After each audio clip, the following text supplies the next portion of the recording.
Meron lang po akong gustong basahin sa inyo dito sa Santiago 3 sa 13 hanggang ano po 18. Wala po mata ng lola. Ayan, sabi po dito, sino sa inyo ang marunong at nakakaunawa? Ipakita niya ito sa pamamagitan ng wastong pamumuhay na bunga ng kapakumbabaan at karunungan. Ano po?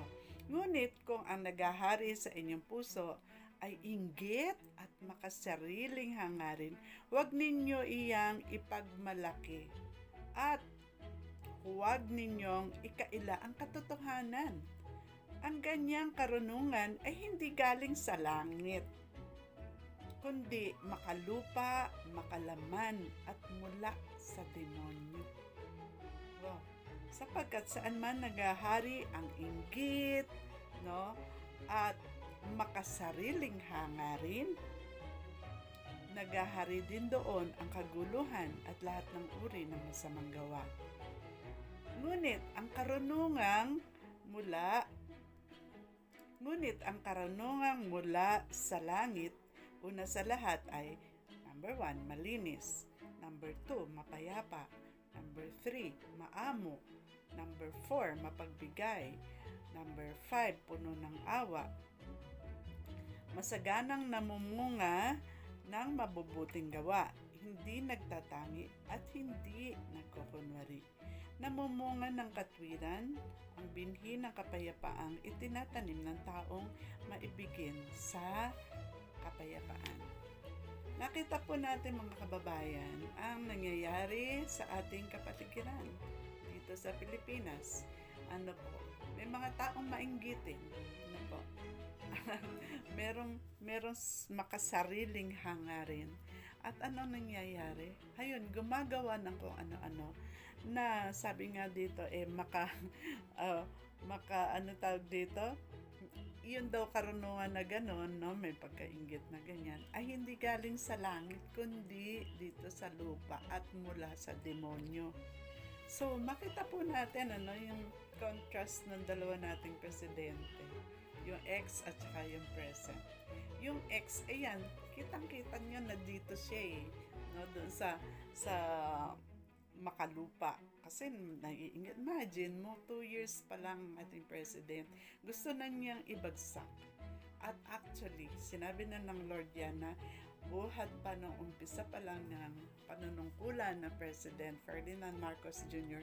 ay nagpaplano na sila kung paano maibagsak ang ating presidente na inihalal ng karamihan ng Pilipino at itinalaga ng Diyos. Ano po? Kaya, ayan. Pero, ang sinasabi ng Lord, hindi sila magtatagumpay. Kasi yung God natin, siya yung God na makatarungan, no? Makapangyarihan. At ang ating current na president naman, ang President Ferdinand Marcos Jr., mapagpakumbaba. Di ba? Sabi niya ganun. Ay, sabi, mapayapa. hindi siya war freak. Mapayapa ang ating President Ferdinand Marcos Jr. Maamo. Di ba? Maamo. Mapagbigay. Di ba naman? Puno ng awa, no? Kikita mo naman yung ginagawa niya ngayon. Masaganang namumunga ng mabubuting gawa.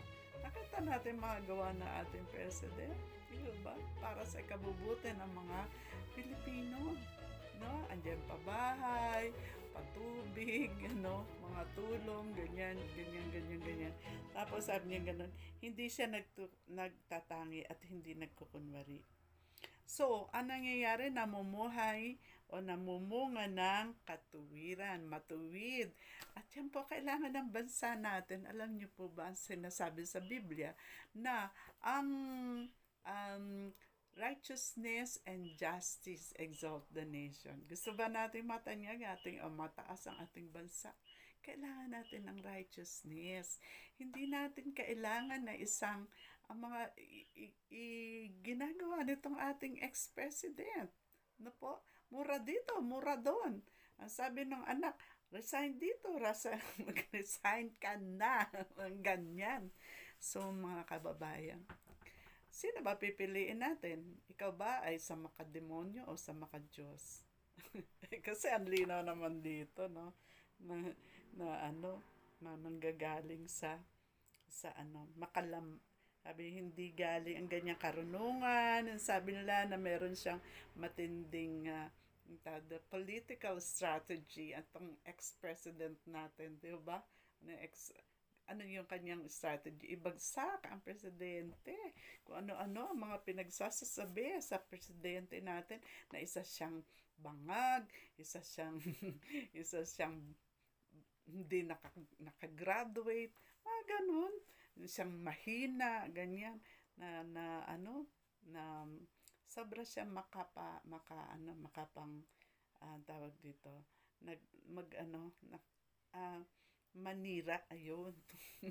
Sobra siya manira, itong ex-president natin. Sayang naman, pinag-pray ko siya ng 6 na taon. Tapos nagaganyan siya. Sapagkat, sabi niya, kapag naghari ang inggit at makasariling hangarin, ayaw natin na itong ex-president na to ay gumawa para maibagsak ang ating presidenteng kasalukuyan, PBBM. Sabi niya gano'n. Kaya, pagka naupo yan, o kahit si Sarah na kanyang anak, sabi dito, ay magkakaroon. Sabi niya, maghahari din doon ang kaguluhan. At lahat ng uri ng masamang gawa, mga pagpatay. Nako, ano ba naman yan? So, mga kababayan, patuloy natin suportahan ang ating presidente, Ferdinand Marcos Jr. At ito po ang sinasabi ng Lord. Sabi niya ay, ito kaninang umaga, sinabi niya, anak, kinakailangan kayo ay magpatuloy sa pagsuporta sa inyong Presidente Ferdinand Marcos Jr. sapagkat sabi niya, huwag kayong hihinto sa pananalangin para sa kanya upang kanyang malunasan, ang mga kawing-kawing. Ngayon ko lang narinig uli yan, sa quiet time ko, sabi ng Lord, para malunasan ang mga kawing-kawing na suliranin ng inyong bansa. So, paano siya magtatagumpay? Kailangan po niya ang ating panalangin. Ipanalangin natin na itong ating presidente ay talagang magkaroon ng wisdom para malunasan itong kawing-kawing. Ano ba yung kawing-kawing? Yung chain, mga ganyan yung mga suliranan ng bansa. Pero, kapag tayo po ay nananalangin, sinasamahan natin sa panalangin ating presidente para magkaroon siya ng karunungan, ang mga kapatid, masusolusyonan ang ating mga problema. Katulad ng West Philippine Sea. Di po ba? Ayan. At kung ano-ano pang problema sa ating bansa. Yan. So, mga kababayan, doon tayo pumanig sa katuwiran, wag doon sa kasamaan. Kitang-kita nyo naman kung sino ba yung masama. Yan yung nagmumura. Hindi ba? Ba't kayo kakampi sa masama? Gusto nyo ba doon kayo sa pulutin, doon sa kung saan nandun yung demonyo?